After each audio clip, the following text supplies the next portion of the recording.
Hello friends, welcome to Sathya சமையல். இன்றைக்கி நம்ம கொங்குநாடு ஸ்பெஷல் அரிசியும் பருப்பு எப்படி பண்ணுறதுன்னு பார்க்கலாம். நான் இன்றைக்கி 200 கிராம் அளவுக்கு அரிசி எடுத்திருக்கேன். நீங்கள் 1 கப் அரிசி எடுத்துக்கிட்டீங்க அப்படின்னா அதுக்கு 1/4 கப் அளவுக்கு துவரம் பருப்பு எடுத்துக்கோங்க. 1.5 டேபிள் ஸ்பூன் அளவுக்கு கடலைப்பருப்பு எடுத்துக்கலாம். 2-3 வாட்டி நல்லா அலசிட்டு அதுக்கப்புறமா 20 நிமிஷம் நம்ம ஊற வச்சு எடுத்துக்கலாம். இந்த அரிசி சாதாரணமாக நம்ம சாப்பாட்டுக்கு பயன்படுத்தக்கூடிய புழுங்கல் அரிசி. இப்போ அரிசியும் பருப்பும் ஊறிட்டு இருக்கட்டும். இந்த அரிசியும் பருப்பு சாதத்துக்கு எங்கள் அம்மா தேங்காய் அரைச்சி சேர்த்துவாங்க. அப்போ டேஸ்ட் இன்னும் ரொம்பவே நல்லாயிருக்கும். அந்த தேங்காய் விழுதுக்கு 50 கிராம் அளவுக்கு தேங்காய் துருவல் சேர்த்துக்கலாம். இதில் 6-7 பல் அளவுக்கு பூண்டு சேர்த்துக்கலாம். எப்போதுமே நம்ம வதக்குவோம், தேங்காய் சேர்த்த மாட்டோம். ஆனால் இந்த மெத்தடில் கண்டிப்பாக ட்ரை பண்ணி பாருங்கள். 1/2 ஸ்பூன் அளவுக்கு சீரகம், காரத்துக்கு தகுந்த அளவுக்கு மிளகாய் வத்தல், கொஞ்சமாக கருவேப்பிலை, மஞ்சள் தூள் சேர்த்து தண்ணி விட்டு நல்லா நைஸாக நம்ம அரைச்சி எடுத்துக்கலாம். இப்போ விழுது ரெடி ஆகிடுச்சு. நம்ம அரிசியும் பருப்பு தாளித்து விட்டுறலாம். நான் இன்றைக்கி நல்லெண்ணெய் எடுத்துக்கிறேன். நீங்கள் தாளிக்கும் பொழுதே நெய் சேர்த்துறது பிடிக்கும் அப்படின்னா இந்த இடத்துல 1 ஸ்பூன் நெய் சேர்த்துக்கோங்க. 1/2 ஸ்பூன் அளவுக்கு கடுகு தாளித்து விட்டுக்கலாம். கொஞ்சமாக கருவேப்பிலை, ஒரே ஒரு பச்சை மிளகாய் கட் பண்ணி சேர்த்துக்கலாம். இதில் காரத்துக்கு மிளகாய் வத்தல் தான். பச்சை மிளகாய் தாளித்து விடும்போது வாசனை நல்லாயிருக்கும். அதுக்காக 10 போல் சின்ன வெங்காயத்தை நீல வாக்கில் கட் பண்ணி சேர்த்துக்கலாம். வெங்காயம் ஓரளவுக்கு வதங்கினா போதும். ஒரு நிமிஷம் போல் வதக்கி விட்டால் போதும்.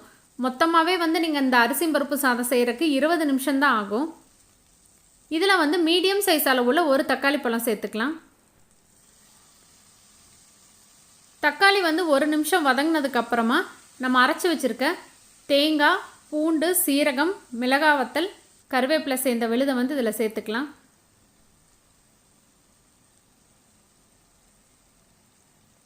ஒரு வாட்டி நல்லா கலந்து விட்டுருங்க. கொஞ்சமாக தண்ணி மிக்ஸி ஜாரில் சேர்த்து நான் அதையும் இதில் சேர்த்துக்கிறேன். ஒரு 2-3 நிமிஷம் இந்த தேங்காயினுடைய பச்சை வாசனை போகிற வரைக்கும் மட்டும் நம்ம லேசாக வதக்கி விட்டுக்கலாம்.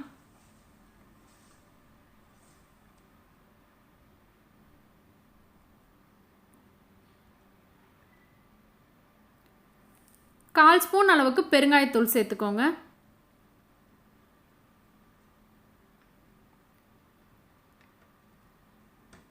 இப்போ நல்லா கலந்தாச்சு. நம்ம ஏற்கனவே ஊற வச்சுருக்க அரிசியையும் பருப்பையும் இதில் சேர்த்துக்கலாம்.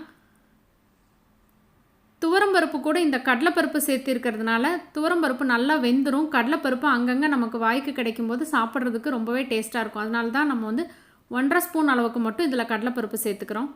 கடலைப்பருப்பு சேர்த்தாமையும் நம்ம பண்ணலாம். தண்ணி பார்த்திங்கன்னா நான் இன்றைக்கி 2.25 கப் அளவுக்கு தண்ணி எடுத்திருக்கேன். உங்களுடைய சாப்பாட்டு அரிசிக்கு எந்த அளவுக்கு எடுத்துக்குவீங்களோ அந்தளவுக்கு எடுத்துக்கோங்க.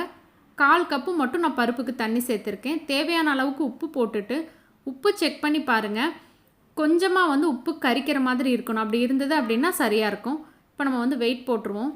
அரிசியும் பருப்பு சாப்பாட்டுக்கு சைட் டிஷ்ஷுன்னு பார்த்திங்கன்னா மோர் மிளகா, அப்பளம், வடகம், வத்தல் எது இருந்தாலும் ரொம்பவே நல்லாயிருக்கும். அதே மாதிரி பொரியல் எடுத்துக்கிட்டிங்கன்னா தேங்காய் போட்ட கத்திரிக்காய் பொரியல், முருங்கைக்காய் பொரியல், உருளைக்கிழங்கு வறுவல் எல்லாமே ரொம்பவே அட்டகாசமாக இருக்குங்க. நான் இன்றைக்கி உருளைக்கிழங்கு பொரியல் தான் பண்ணியிருக்கேன். இப்போ நம்ம சாதத்தை ஓப்பன் பண்ணிடுவோம். உங்களுக்கு நல்லா குழைவாக வேணும்னு நினச்சிங்கன்னா தண்ணி ஒரு 1/2 கப் அளவுக்கு அதிகமாக வச்சுக்கோங்க. நான் இன்றைக்கி பொழுன்னு தான் வச்சுருக்கேன். இதில் 1/2 ஸ்பூன் அளவுக்கு நெய் சேர்த்து நல்லா கலந்து விட்டுடலாம். ரொம்பவே சிம்பிளான டேஸ்டான இந்த கொங்குநாடு ஸ்பெஷல் அரிசியும் பருப்பு நீங்களும் உங்கள் வீட்டில் ட்ரை பண்ணி பாருங்கள். இந்த ரெசிபி உங்களுக்கு பிடிச்சிருந்தது அப்படின்னா மறக்காமல் எங்கள் சேனலை சப்ஸ்கிரைப் பண்ணுங்கள், லைக் பண்ணுங்கள், கமெண்ட் பண்ணுங்கள், உங்கள் ஃப்ரெண்ட்ஸ் எல்லாத்துக்கும் ஷேர் பண்ணுங்கள். சுவையறிந்திட சுவைத்து பாருங்கள். தேங்க்யூ.